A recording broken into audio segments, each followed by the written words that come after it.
असांजे घर में क़ुरान जी तिलावत ही कान। हिकिड़ो हमराहो न्याणीअ खे पैसा ॾिनई त हीअ लिकाए रख। न्याणी वञी पैसा रखिया क़ुरान में।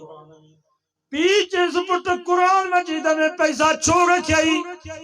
न्याणी चयो बाबा अलमारी जो दरवाज़ो भी खुले थो, पेटी जो दरवाज़ो भी खुले थो। अलमारी में पेटी में पैसा रखा त गुम थी वञनि। हा क़ुरान खे त सालनि जा साल केरु खोले ई कोन थो, तंहिंजे करे क़ुरान में पैसा महफ़ूज़ पिया। ही हाल आहे असां मुस्लमाननि जो।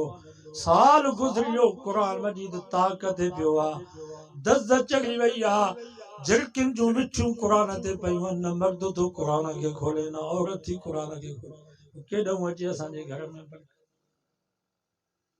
हिन साल फुटी जो मण घणे हो? 6000। जंहिंखां पुछूं था त बाबा मदरसे जे लाइ ॾियो कुझु, चवंदासीं असां कर्ज़नि खां सिधा न थिया। 6000 रुपया फुटी जो मण आहे, अञा ताईं तव्हां कर्ज़नि खां सिधा न थिया हो त पोइ लठनि सां तव्हांखे लहे जी लठ हुजे जंहिंसां तव्हांखे सिधो कजे, माना इहा बेबरकत।